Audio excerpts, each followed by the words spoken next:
My name is Allison Bowers. My Pilates business is essentially Allie Bowers Pilates. It's super creative, you know. First, So deep. Yes. Yes. And how long you have your own space. We were talking a bit offline about your business, or as I call it, a micro business. So can you just talk about your business like plan of basically what you're doing with what you do? yeah. So I'm based out of Raleigh, North Carolina. Mhm. Um, I have a space that I rent, so I'm essentially renting people there. So really large run, and they specialize. I mean, they do all sorts of things, but they specialize in running and runner. Mhm. And they have a little nook for me. Okay. And I have a little Pilates studio within there. Yes. How big is your nook? Your space, your small. It's pretty legit. Like if you check out my Instagram where I post some videos, like I have kind of like a corner.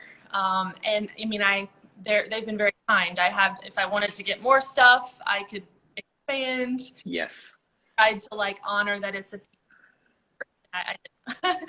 I didn't So want to it's overwhelm them with too much Pilates equipment.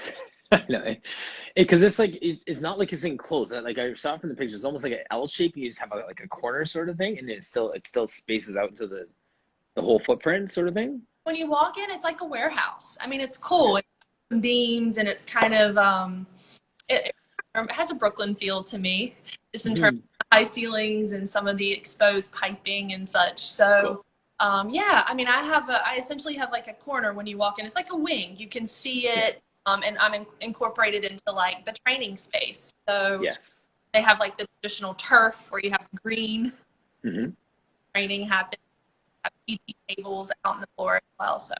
Yeah, it's true.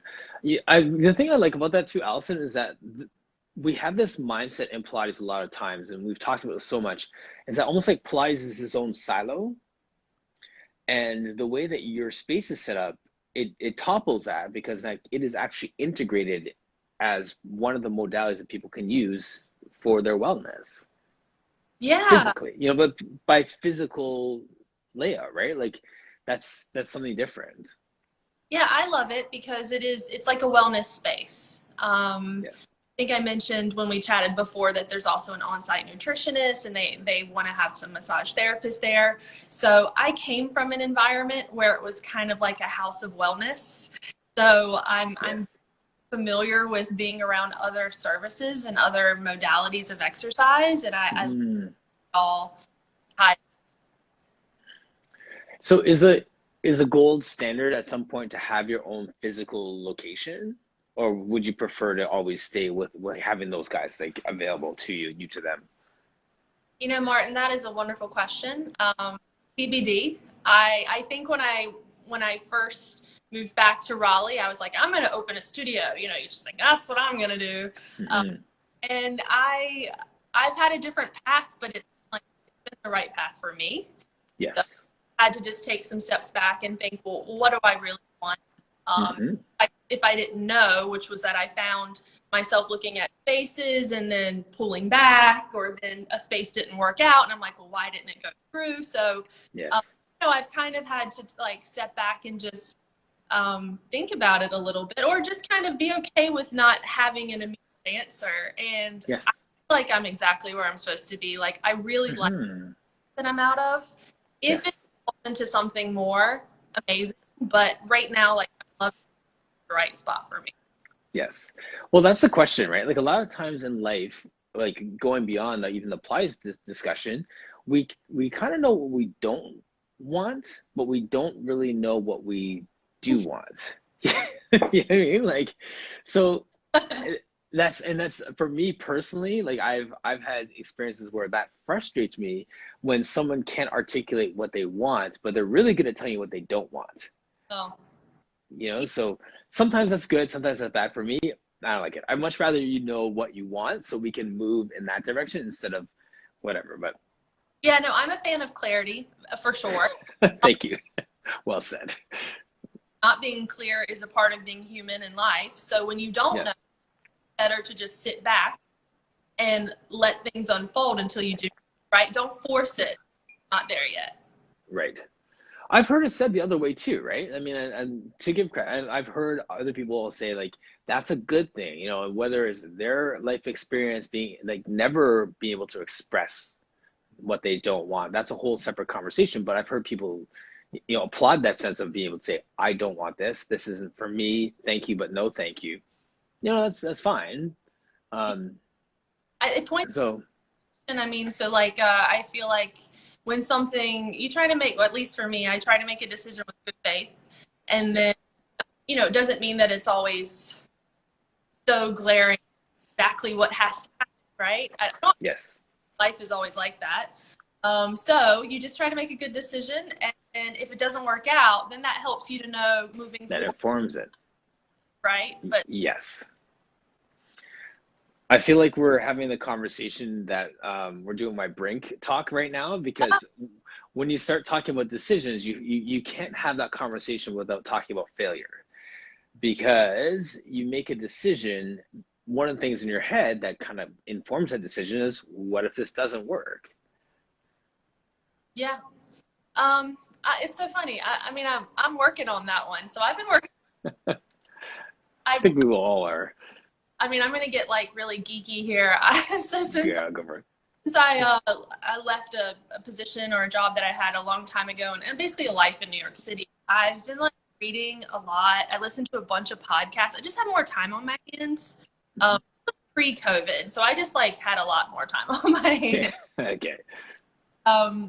Yeah, and I was just like, okay, so obviously I made a change for a reason.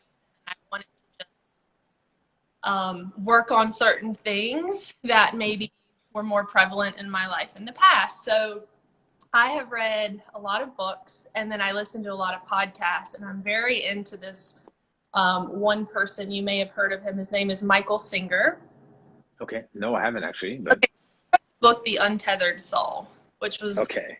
a popular book. But I listen to his podcast because I like podcasts right now over the physical book. Sometimes I just switch, but I feel like podcasts I can walk at the park, right? I'm not like walking my book, but I can walk and listen and still absorb.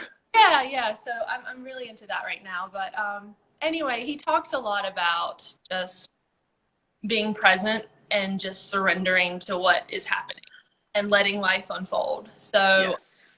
I realized that was a challenge in the past. So yeah, so I guess that plays into fear, right? So I'm just really trying to not listen to that very much. Absolutely.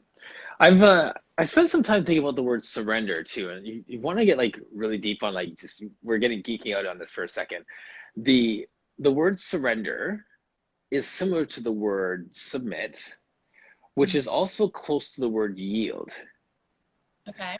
So I've been like kind of playing with these words, like how do they all tie in? Like when do you yield to kind of give way to something? When do you kind of submit to it? Just, you know, completely just give it over to somebody else. And when do you surrender, like, okay, you might be right on this, maybe I should go this way instead. Like, you know what I mean? I've been thinking about those words, yield, surrender, and submit, and how they flow with decisions that we make and how we go through our life. Because there's times when we do one of those three. Yeah. Well, that's a great question. I mean, already like we're going deep, Mark. Yeah. Wow.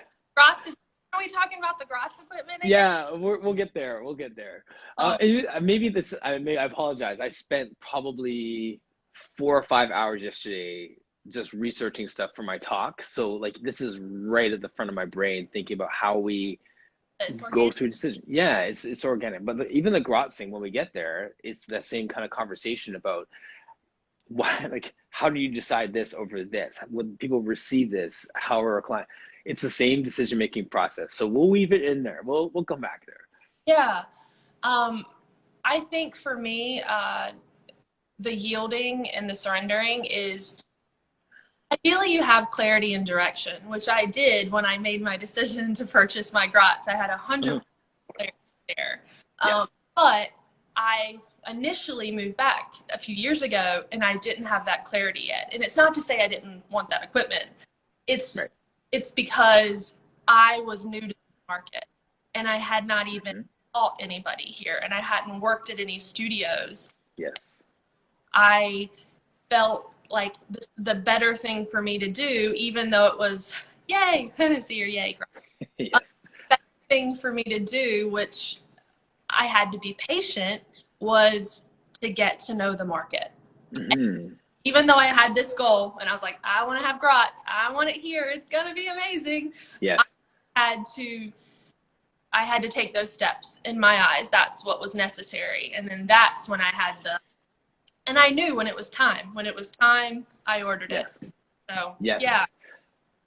Well, it's interesting. I mean, everything comes down to relationships, right? So, I mean, you could have imposed your will and just said, this is what we're doing, this is how it is, and you Yeah. might have got to the same place. Maybe. I feel like no, though, because I came in, like, so the Gratz equipment, for example, I already had a clientele of a couple years that Yes.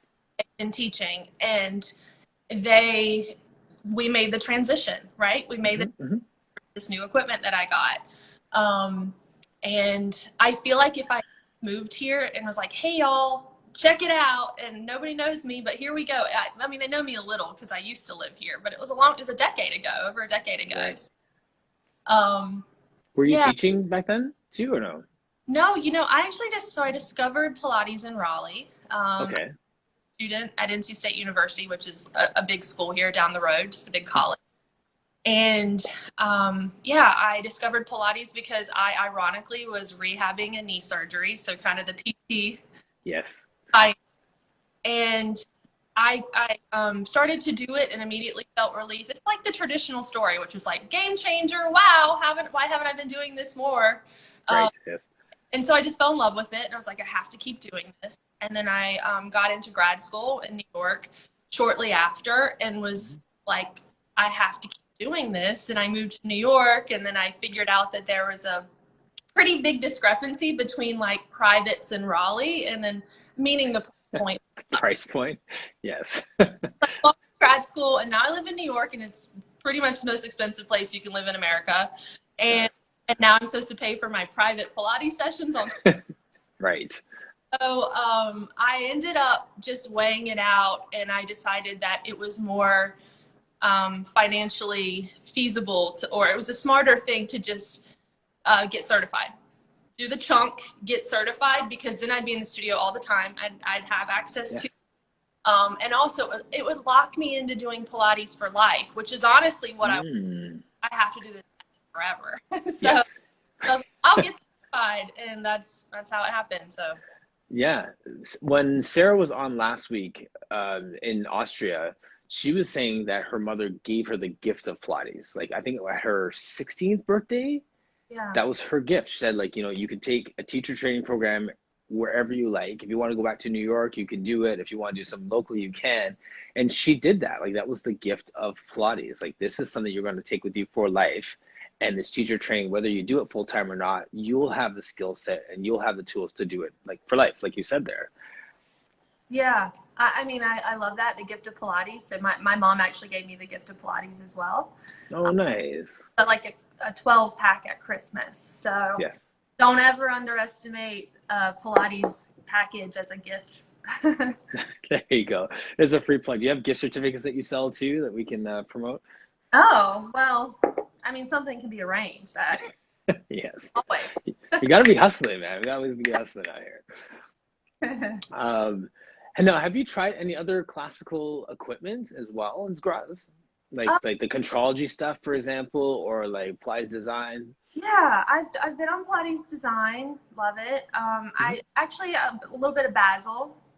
Mm-hmm. A little bit of Basel in New York. Yeah, so those are the three that I've been on a little bit, and then a lot. So yes, exactly. Where did you do your teacher training? Like, where did you study when you were in New York? USPA. So I was certified by Brett Howard. Okay, nice. I've had Brett Howard on here too. He's such a great teacher and mover. Like, he's really Amazing. Yeah. Learned a lot from him. From like one conversation, like, took so much away from that. Oh, amazing. Yeah, I mean, he's the best. Nice. So now, how do you connect with your people in that space? So it's one of those things like because you're in this multidisciplinary space, how do you actually grow your business in there? It's a great question. So I do get some referrals. I mean, I think that would be the obvious is if you think that you're out of a larger scale business, Mm-hmm. referrals. So I do. I think having the larger space, people walk in, and a lot of them haven't seen Pilates equipment before. So they're like, what is that? Yes. And you know, I chose the color bone for my Pilates apparatus. Okay. Very, very tough decision. You get lots of swatches. But I choose, first of all, a color that spoke to me. I love that it was bone because I'm like, it's the bones of the exercise. I don't know. Yeah. So I just liked it. It's like when you choose your nail polish color. You're like, oh, the name really means. Or like when you choose your car color, like Totally. Yeah, same. sure. Yeah. Okay. Anyway, so like, I think it looks good. And so people walk in, they're like, ooh, what is that? So yes, it's people will inquire just by seeing it. I have some. I've had referrals from physical therapists as well, and then just from teaching at other studios in Raleigh. You know, I taught for at least a year at another large. I taught at the largest Pilates studio in Raleigh, and that was very intentional. I wanted to get to know the market, get to know other teachers, and just kind of see the vibe. So, yeah. Nice. Do you guys ever cross like where are you in proximity to that gym? To the studio, do you mean? Yes, that's true. Sorry. They're a couple miles away. Are you talking about like non-compete stuff? Pardon? Are you alluding to non-competes? No, actually, I'm quite the opposite. It's just like collaboration. Oh, that's beautiful and harmonious. And idealistic. Well, we're different. I mean, it's definitely like a driving distance away. It's not like right next door. Right. And they actually, through COVID, I think they didn't make it. So it's unfortunate. Yep. That's the reality we're in. I know. Well, even with this time, like I said in my intro, over the next couple of weeks, I'm just doing a lot of posting and just sharing just what I'm doing right now because, you know, my full-time job working with the city ended, you know, and like all their fitness facilities are still closed. So a lot of people are still making pivots, and some people survive through those pivots, and some people, you know, have to make some really, really major adjustments because the government is just, you know, prohibiting them from actually opening their doors. So yeah, I mean, I do think, and I'm not in communication with them a lot, but yeah. Certainly they are big. They were a big presence in this community, so I think that they are going to be okay, and they're just pivoting and opening something different. So yeah, but it was. I'm very appreciative of my first initial experience there. I met some great teachers, some friends, some people that I'm still friends with now. So I love asking the question, who is your favorite client, or who is your ideal client avatar? You know what I'm saying? Like, so you don't have to necessarily expose, you know, one of your clients' business or whatever, but like the type of people that you love or enjoy working with. Yeah. I have such a variety of clients. I mean, just to say like a couple descriptors, I just like clients that work hard. Like, I mean, I like people that show up, are present, and just are open. You know, I think Pilates is really challenging. And so if you're, you know, I tend to gel more with, and I think I attract a clientele that wants to work hard. Yeah. And that's Did you have like, yeah, absolutely. It is. I mean, some people like, I mean, it depends. I mean, even work hard can be relative, right? If a person is like super injured, working hard can mean just getting mobility again. It doesn't necessarily mean I want to be in a puddle of sweat at the end of every single workout, right? So, yeah.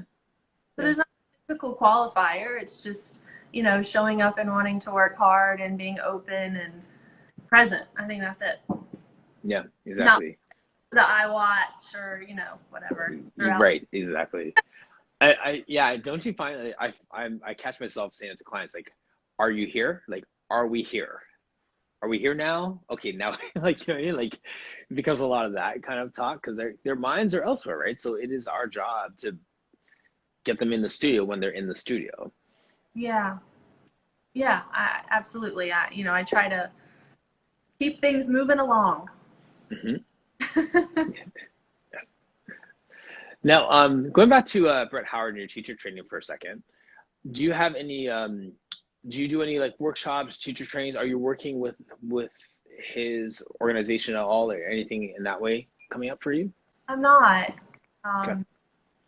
When I first got out of his program, I taught at the Pilates house in Jersey. Hmm. So I was still, with him for a little while. I think I taught there for about a year. Wonderful experience. I lived in Manhattan though, so it was definitely a commute to go to Jersey City. I was actually living uptown too, so that's an even bigger commute. Okay. Yeah, so I mean, I think I just still kind of admire him from afar and see his updates every now and again. And I mean, I have notes and manuals, and I still remember some of his little sayings. And yeah, I mean, he was a mentor for me, so I think I'll always kind of carry his teachings. But Yes. yeah. Yeah, absolutely. And so what's next? Like, what's next for your business at this point? Well, I'm just super excited to have the Gratz. Mhm. Yeah. So, I mean, it's fairly new. It's funny how time flies when you get it, and then I've only really been teaching on it in Raleigh, since it's arrived for like, I think I'm at the 6 week mark, but I feel like I've had it for months at this, months and months at this point. Right. Yeah. I'm going to continue to still teach on the Gratz equipment. I do have an on-demand kind of side thing that I'm working on. Okay. Yeah, so that's been fun. It's been creative. So I like that you can set up your own environment and you can do your videos. And it wasn't something that was even on my radar, Martin, until COVID. And with COVID, when I did just go completely virtual, I kind of shifted to have some on-demand stuff and some live. So, Perfect. Yeah. yeah, Yeah. What platform are you using for that? I'm using Sutra. Sutra. Shout out to Sutra Pro. That was Ashley, my friend Ashley, that was up here earlier. Okay, cool. Yeah, I haven't heard of that one. So what's the like just for our audience, there's people who are at that step and they're just trying, okay, do I go with this one or that one? There's quite a few of them out there, but even then they're tough to find, right? So if you could just talk about this one, I think it might be helpful for those who are watching or even after. I'm not super familiar with other platforms, but any teachers that are interested in being virtual, I've loved Sutra Pro. Hmm. Out of California, so they created their online platform through COVID, so they're relatively new. Okay. But what you can do is you can stream your classes. So I love it because it's a very professional look. Like you kind of design how you want your classes, and then it's easy to just click sign up, and then there's you can create your pricing options, your package options. Hmm. Create an on-demand library. So I don't feel like the features are anything that different from other websites that I've seen. Right. I just find it to be super, super easy. And I've loved the team over there. They've been very helpful, and I love what they're doing. So Amazing. Yeah, I think maybe was it crowdsource? I can't remember. There's one that Nikki Nab uses, which is really good as well. But yeah, that's case in point, right? Like I mean, we hear them or we see them and then we forget about them, right? So the fact that you're using this one and it seems to be working well for you, like that's a great promotion. So even actually, if can you just put it in the yeah, comment section, just type it in. So if someone wants to research that. no problem. And Brooke B. Tyler just What's joined the up? room.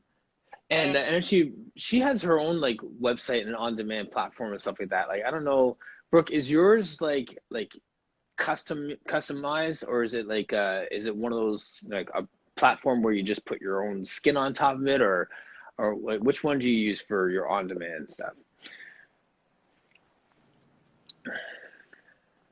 Sutra Pro. I'll check that out too. Yeah. Sutra Pro. Very cool. And I know Brooke. When I first got here from New York, I looked her up. I was like, I'm meeting Brooke. So yes. Asheville meet Brooke. Yes, I'm definitely looking forward to meeting her once I can cross the border and get back and not have to stay in a hotel for forever afterwards. So yeah, it's easy to leave, not so easy to come back, I think. I load up my own website and members paid to a member space. Okay, cool. Yeah. Yeah, there's so many ways to do it, right? And I think that that's one of the big questions I've been asking people is like, how have you pivoted? What have you done? So that's really helpful. Suture Pro has been good for you. And the one thing I was going to ask you earlier when we were talking about this switch over to Gratz equipment, what has the experience been like for your clients? Oh man, it's been so good. It's been awesome. Yeah, when I initially got it, I mean, obviously it was hard to like hide my excitement. I mean, I was really pumped about it. And I did try to just kind of sit back a little bit and just, go through the exercises. And I just wanted to be like an observer of my clients and how they were moving, and then just like, their feedback. And the feedback's just been so great. They all feel like it's so hard, but they're like Yes. the best way possible.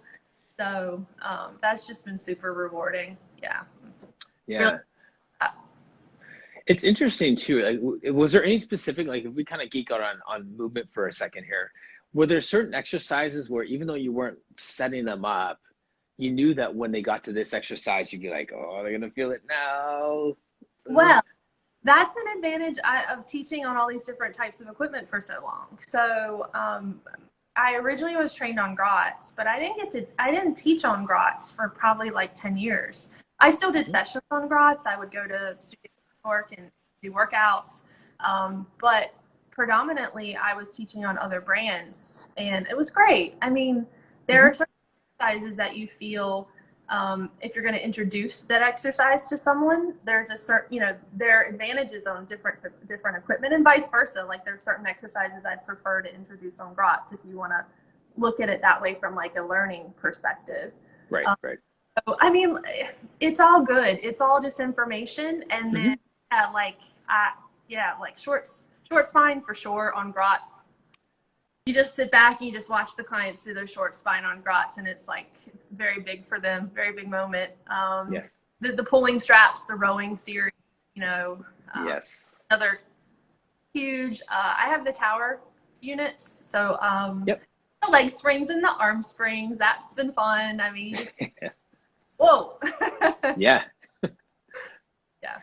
Yeah, no, it's true, and this just the way that the springs move, and even the straps as opposed to cords, right? Like it changes the way that your arms move or your hips move and sort of thing. So it guides you in a different range of motion. So yeah, it's good. And like you said, like I mean, you've been so diplomatic about not like hating on one brand or sort of thing. I see that and I appreciate that, because everyone is different. Everyone has a different feel, right? So I've grown up hearing, well, you have to use this equipment or this is the only way, whatever.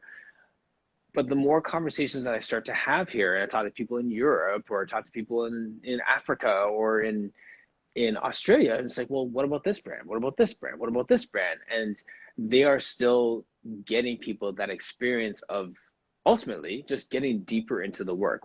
However you slice it, that's what we want, is people to understand the work in a different way. Yeah, I mean, I mean it when I'm diplomatic too. Like I mean, I think it's totally fine to prefer something. I mean, that's like you prefer, vanilla or chocolate ice cream over vanilla. I mean, that's a normal thing to have a preference. I think that's a great thing. It's one thing if you've only ever had chocolate ice cream your whole life, and so you don't know about the other types of ice cream.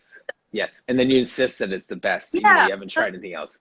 That's how I landed here. And like when I out of my teacher training program, besides teaching at Pilates House, which obviously is Gratz equipment, Brett has Gratz. When I was teaching full time at another studio, the equipment, there were a couple different brands of equipment that I had never used. I hadn't heard of them. I was very green, I was just in the apprentice bubble. And I was like, well, I'm going to work out on this every day so I can get good at it. And so I can also understand how it's going to apply to my clients. Because again, there are certain exercises that I could give them on Gratz that I'm like, oh, this is very different. Like short spine, even me, the first time I did short spine on this different brand of equipment, I almost tipped over. And it's not to not equipment, it's just you work differently, right? You have to understand that it's different. So I was like, okay, well, I don't want that to happen to my clients. So I had to really understand it and learn it. And yeah, and I ended up, I mean, look, I kept doing Pilates and I loved it. It was awesome. So however you can do your Pilates, do your Pilates. Right. Yes. It's interesting that you say that. I never really thought of it that way, but like even recommending people like experiment, like I mean, as a classical teacher, you may, get a new client who has equipment at home and they have like a stott chair. This is a lot different than a wonder chair. Like, can you teach on that piece of equipment? Like, can you be adaptable? I think the goal was always to be adaptable. It's like, so I played sports. It's like if I only taught athletes. I love athletes. I love teaching athletes, but that's not who I teach all the time. Right. You teach a lot of different types of people, and then you want to be able to have a lot of skills in your, a lot of tools in your shed. So how that you have to see lots of bodies, and you have to take on different clients. So it's the same thing with the equipment. And, when I moved to Raleigh, I was lucky enough to have access to equipment from a family friend. And the equipment's a wonderful brand, and I had access to it immediately. So, of course, that's a great opportunity for me to teach Pilates on this equipment. So, again, it's all part of your journey, and it's only made me better. And then, to your point about surrendering and yielding, and then knowing when the time was right, I knew it was right, and that's what I thought. Yeah, nice way to tie all that together. That's a nice little bow. I have like this knockoff balance body piece that I bought used when I started doing my Pilates, and then I took a classical apprenticeship and all these different things, and I can't hate on it because it paid for the equipment you see behind me, right? So that's like, those are the steps that we take to get where we're going, right? So absolutely. Yeah. Brooke was saying earlier, so loading into my website, members page through Memberspace. So basically, Squarespace and Memberspace essentially is the platform that she uses. Yeah, Squarespace. I have a cousin that's working on my Squarespace right now. Okay. Not my forte, but she's awesome and she's helping. So I do know. Staff to your weaknesses. That's all we got to do, my friends. Staff to your weaknesses. One thing. So like we actually were going over my website last week, a little Zoom meeting, and she's like, okay, going through the context, which is like, the about and the information, and I'm like, but can we talk about the font? Like I want to illustrations and the photos and the fonts. I really like design. I do like that creative aspect. But But the technical side.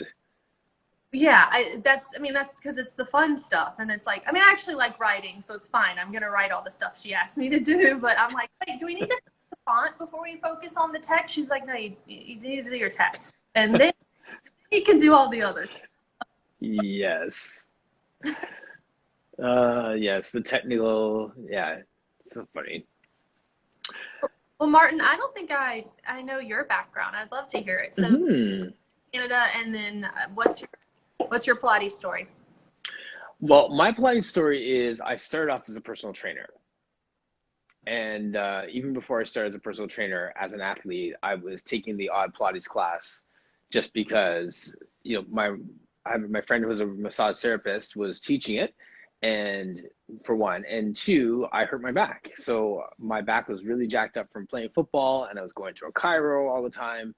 And the more I was going to this Pilates class, the less I had to go to the chiro. Okay. Right. So, and it's once again, the same story of like, you go, and then the chiro I was going to 3 times a week became once a week, and then it became every other week. And the more that I did Pilates, the less that I needed that chiro. And it's like the Pilates became my prehab instead of going for rehab. Right. So that was my first introduction to Pilates. And then when I got into personal training and I was working at a big box gym, having the opportunity to do my Pilates courses there, I did a comprehensive, and I used it more like, this is my angle.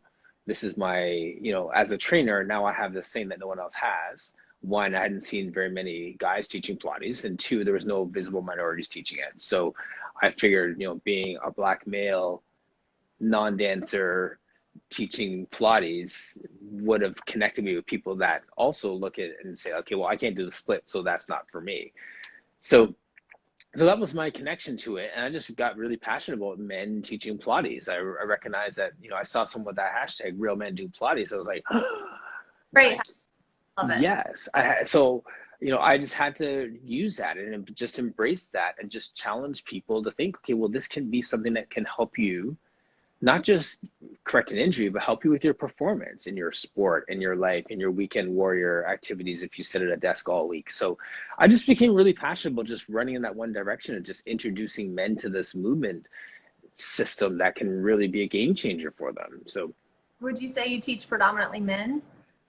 not predominantly. I have a fair number of women on my roster and in my classes, but I mean, those are like, I asked you about your ideal client. Like, if I had, two people walk in and one is like, okay, I'm here because my wife said I need to do something about my back, I'd be like, all right, let's get going. That would excite me to have a guy walk in and do that, right? Or young players like my son who plays basketball, I have young athletes and just introducing them to it so they could layer in stretching and mobility and core strength and getting stronger in their weakest links when they're 14 as opposed to when they're 30, like when I did it. You know what I mean? So Totally. yeah, so that's kind of that's my one area of passion. So I love working with everybody, and I had like a new couple, husband and wife, come in last week who referred to me from a physio, and yeah, like teaching the woman, she was like, she loved it, and it just made so much sense in her body, and that excited me just as much as getting some athlete, some young buck who just recognized that this is gonna be a game changer for him, right? So introducing people to movement, generally speaking, is a thing that I get excited about, like introducing people to this Pilates world. Yeah, and you're beside a physio, so how does that play into your business? Do you guys? Sure. Yeah, again, I do get referrals. So I'm in high octane training and therapy. So we have like there's a full service gym in the back. Like we have like the squat racks and turf and the medicine balls and the whole nine. But in the front half there is like a chiropractor. Mike Dabrowski is like an athletic therapist, and he's worked with the Raptors in the past. So real like high level guys. So people come in, it's like they go there with their acute injuries, and then they pass them over to me if they want to continue to in their exercise rehab and to just giving them some solutions to continue to get stronger. And yeah, so we just have a good working relationship and just knowing when to refer. So none of us has to be all things to all people. Yeah, it Yeah. can be a harmonious, nice thing. Absolutely. Like, understanding when to refer actually elevates our perceived level of expertise as opposed to making us look incompetent. Like, if you come to me and you have an injury, I'm not gonna be like, oh, I can figure that out. Let's come over here. I can be like, talk to Oliver and come back to me, right? And they Absolutely. appreciate that because we'll have a conversation around it. Like, I worked on them with this. Next time you see them, make sure that you do this, or maybe you want to add some rotation or some stability training. Like, and we all just collaborate. Yeah, great. I mean, I feel like, yeah, I mean, because sometimes, just teaching in like a larger studio setting for so long, you will occasionally get those clients that have so many medical issues that are really turning to Pilates to help all their medical issues. And Hmm. absolutely, there are wonderful benefits to doing Pilates, but, I think, scope of practice is something where you're just like, Yes. well, this sounds like you should see a doctor or you should work with a Hmm. therapist, and then we can work in tandem and we can work on some other things. But yeah, I think it can feel nice to sometimes outsource and just be like, Absolutely. Pilates studio, I'm here to teach you Pilates. We're going to give you a safe, effective workout, but you can go next door to this person Yes. that can look into other things for you. So Absolutely. And even with nutrition, like I have a good friend who's a dietitian, and I just hand people right off to her. Like, I know enough about nutrition to just be dangerous, but the reality is that she can dive deep on it, that and was I just don't want to waste my breath on it. Like, I mean, like, I don't know. Some people just need some more support with that, and she's great at that, and I'm okay at it. So why not just give it to the person who's great at it? totally, and that's their forte, right? So Right. Um, same. I mean, I eat somewhat healthy and I'm in Hmm. well So, I've read some things, I've done some things, but Yes. so, Mhm. I think even though I may give a recipe out or make a suggestion, if someone asks, I'm certainly not an expert. So I'm Yes. not gonna pretend to be one. So yeah. Right, right, right. Do you find yourself, because you're in a clinic, that you're spending a lot of time with like corrective exercise type people, or do you still have like a good balance of general population people too? I'd say it's a mix. Hmm. It's a mix. When I mentioned that I had taught at a larger Pilates studio, I think that's kind of how I was introduced to clients that just love Pilates, right? Yes, yes. A good workout, athletic Pilates. Hmm. Being in the physical therapy environment, some of the referrals that I get in-house are because they have very specific things, and um, laying on their back to do footwork is going to be good for them versus being upright and doing certain things, right? So Yes, I right. think I have a mix. With that said, I still teach them Pilates. Yes. We still do Pilates. It's just, different levels essentially. Hmm. Yeah. I always say, and this is one of my takeaways from my years in the Pilates, in the personal training world too, is like it's a cheap gift to make an exercise harder. Like anyone can make an exercise harder. Like how can you Just regress an exercise? 3 minutes, Martin. Was that? Just hold it for like 3 minutes, or you just Right. 20 long stretches. I mean, yes, your Yeah. point. Right. Like you can do a push-up. Okay, now let's see you do a clap push-up. Let's see you do a clap behind your back push-up. Let's one hand, like eyes closed, whatever. You can make stuff like harder if you want. But how do we regress an exercise? How do we show someone a gold star exercise, but then meet them where they are at Yeah. so they can do it? And I feel like that's the part that is the true challenge and the true, you know, showing of how good you are as an instructor. If you can take them through some version of long spine, somewhere in the work that makes sense for their body, right?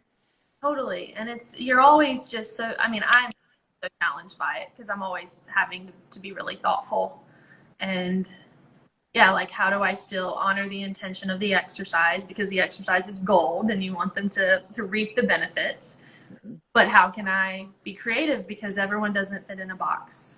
And even Yes. I don't, as I've been doing Pilates for, I don't know, I guess 12 years now, 13 years.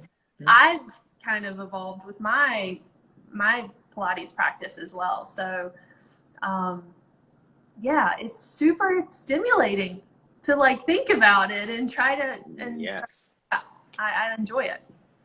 Absolutely. I am inspired to look into that some more. Like, You'll have because opportunities there's, with all your clients. yeah, oh, absolutely. Yeah. And we're almost at our time, but Emmett Younger just came into the room and he was mentioning last week about the semi-private. And, and that format is really interesting. And I was challenged to look into that more and how I can integrate it.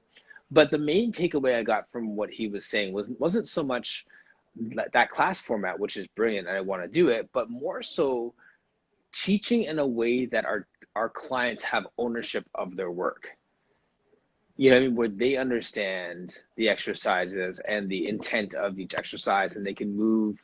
You know what I mean? So we're not forever just cueing them and over cueing them, but they just get it within their body. They understand it from the inside out. And that was like one of my takeaways from last week, is being like taking another level of intentionality to the way that I teach, to a point where I can just basically sit back and just say, okay, go. Okay, wait. Okay, that's better. Go. Like, and that's your whole class, right? Like, if you can get to that point, I feel like that is a pretty cool spot when your clients really own their work from start to finish. Yeah, I mean, I definitely love owning a workout. I think that that's the goal, right? Because in life, you're not around them. So you want them to just be connected and, thoughtful movers. That's the goal, to move well. Thoughtful movers. Yeah, I love that.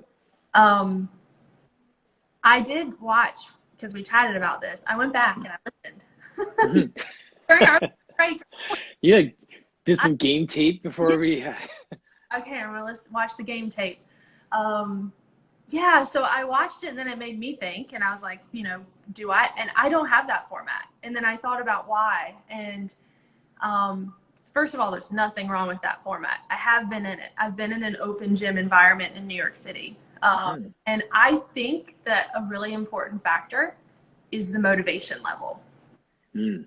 So, for example, if I am in an open gym and the instructor is the instructor looks like they're just watching, counting, maybe they'll tap my right shoulder, get that shoulder, I don't know, get the shoulder down.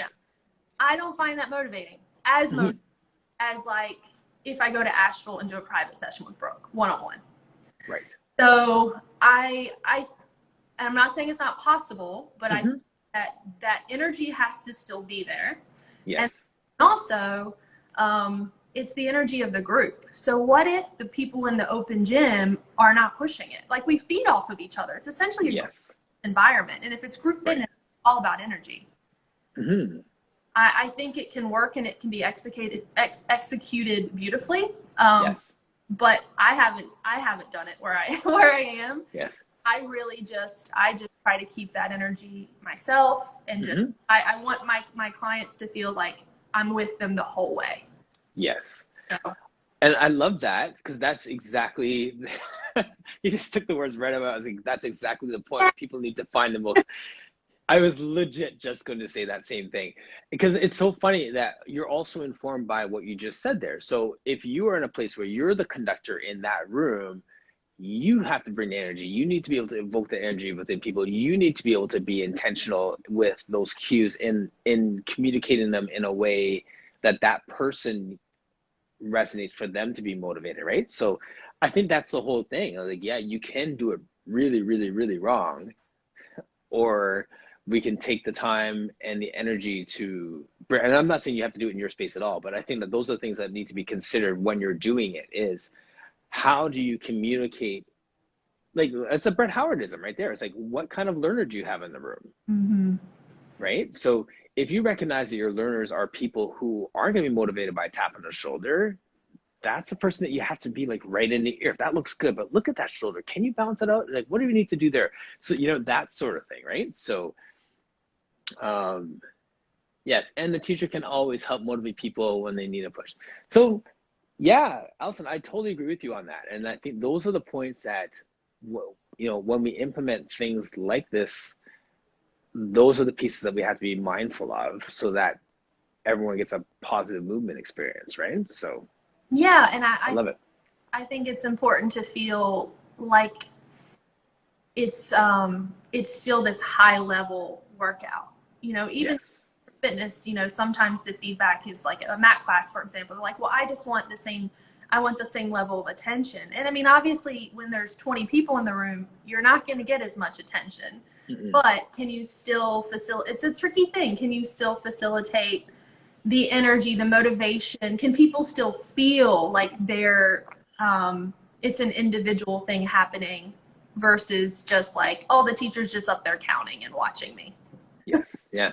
I liken it more to like a small group training class. Like, I used to teach like Tabata and small group classes. So it wasn't a large group format with 45 people. It would be like a kind of a medium group format with 12 people, where it was small enough that I can be hands-on with everybody, but large enough that people can feed off the energy in the room. Yeah. I mean, that definitely matters. I think that's a whole nother conversation, is what's spot. I think it can be individual to the teacher, maybe to your clients. I mean, one's doing it. So maybe if there's 4, they feel great, and if there's 5, they feel a little neglected. Yes. Yeah, exactly. And I think he does it. I think his are like 4 people. Like, I don't think it's a very large group too, right? But anyway, it's good. I think I like that kind of conversation, because it does challenge us, saying, okay, so what does that look like for me? And that's the question we need to ask ourselves as we're running our business, right? Like, I'm not trying to, this isn't the Emmett Younger show. This is the Martin Reed show right now. So we need to figure out what works for my audience and my people, and then how do I continue to grow from that spot? Yeah, and I would take it further. I think it's my client's show. I mean, absolutely. I'm not trying to sound like all, but like, I have the best experience possible. That's why I went with two. I went with two. But finance is part of it, and then spacing. But I was like, it was between 2 or 3 for me. Like, how do I trios versus duets? And yeah, I landed on 2. Maybe I'll expand to 3. When the time is right, right? Like, you know what? I'm just gonna surrender and let it happen as it's. hey. There you go. That's a nice little bow on it. And I really appreciate your time today, Allison. Thank you so much. That went really fast, and I love just everything we covered there. That was so solid. Thank you for having me. I really enjoyed it. We'll keep the conversation going, and I will. I'll send you the replay of this later. And yeah, so people are gonna have some more questions. Thanks for mentioning that platform as well. I'll look into that as well. And yeah, we're good to go. Thank you everyone for watching us today as well. Yeah, thanks for the comments, y'all. Okay, thanks so much. Thank you. Bye. Bye.